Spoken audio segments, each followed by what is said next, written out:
Coach, just welcome and just here to talk about the season coming up here. You completed the preseason yesterday, kind of put final straw into that, sorry. But just what have you seen through the preseason and what is your just overall outlook of your team after going through a complete preseason? Well, I'm excited to be at this point in the season. I'm probably a lot like probably half the coaches out there. Half the coaches say we need more practice. The other half are ready for games. I'm kind of in the we need more practice mode.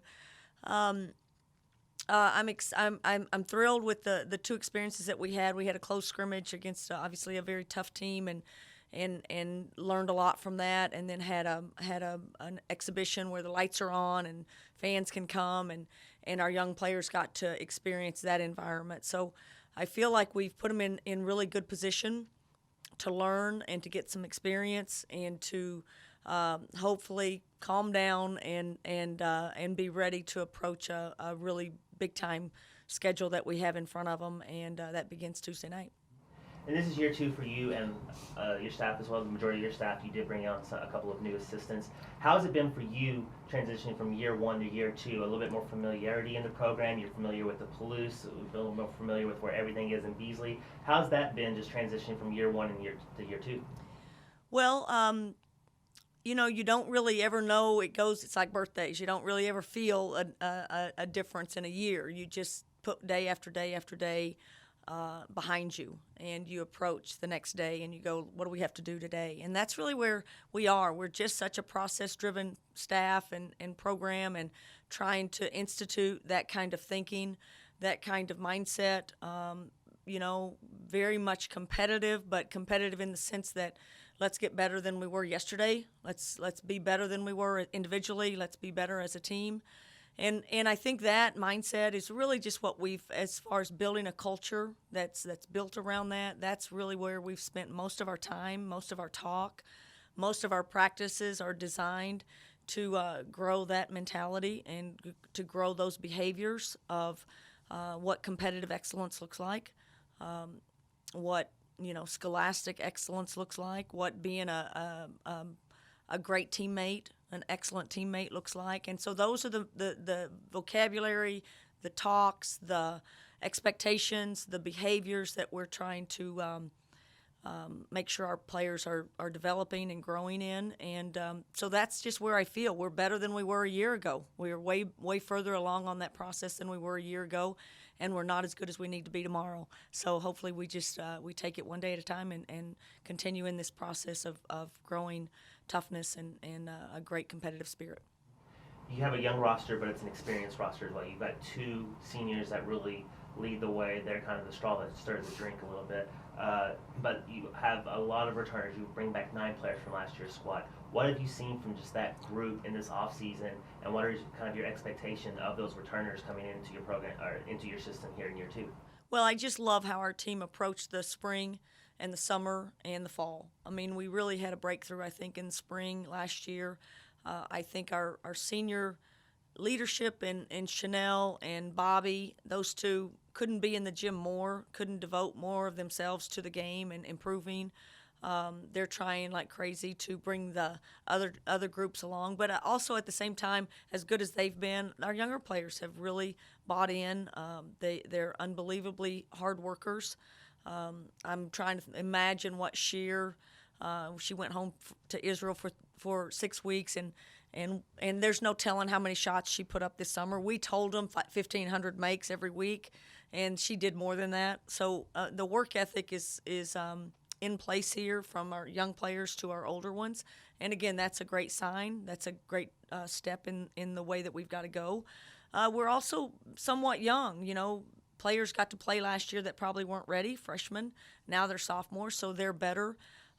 We have a big hole in our 5 position, kind of a low post presence. So we filled it with 2 very talented freshmen, but they're in the freshman stage of learning. Every day is a new experience. So we've got to bring them along to at a really quick pace, yet be patient at times. But, we'll go as far as they develop. And as a coach and as a coaching staff, you want those guys to develop really, really fast, because you want Bobby and Chanel to have great success this year before they leave this program. So we've got a great urgency about our practice and about our program and our expectations, and I feel really good about where our players are and their willingness to be their best every day and try to help Nell and Bobby go out with a bang. A little bit about this non-conference schedule. It's an extremely tough one. It's got to be one of the toughest ones in the country.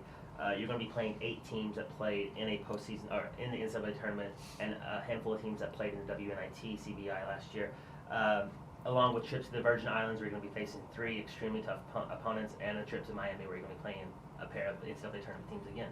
So, what was your thought process in putting this schedule together, and how is it going to test you and prep you for the Pac-12 season? I didn't know what I was getting into to go to the Virgin Islands, so that lineup was a little bit surprising to us and a little bit unexpected, but just the reality of what you draw when you go to a great destination trip like that. And again, that was the point. Sometimes in non-conference, ultimately in non-conference, you want to prepare your team for what you're going to face in the conference. So clearly, this kind of schedule will get us ready for Pac-12 competition. Now the fear is, we could be way better, but our record won't indicate it, just because we're playing the level of competition that we're playing, where we're playing them, and the kind of really star power programs that we're playing. So, we're just going to put our players in the best position they can be. We're going to keep them confident. We're going to put them in those experiences and hope and tell them, it's a marathon. Every game, obviously, we want to go out and be our best and perform at a high level and compete to win it. And I expect us to do that. But at the same time, we understand if we really develop well and if we really manage this non-conference and if we keep our confidence and know that this is a long process, that we'll be in great shape when the Pac-12 rolls around. And that gets started in 4 days here at Beasley Coliseum. You're going to open up the season just in a gauntlet as you're hosting a pair of really strong WCC teams in Pepperdine and BYU. Pepperdine made the WNIT last year, won a pair of games. BYU made the NCAA tournament, beat Auburn in that game. So 2 extremely talented teams that have postseason experience coming in here. So what are your expectations and kind of how do you feel like your team's going to stack up against them just out of the chute?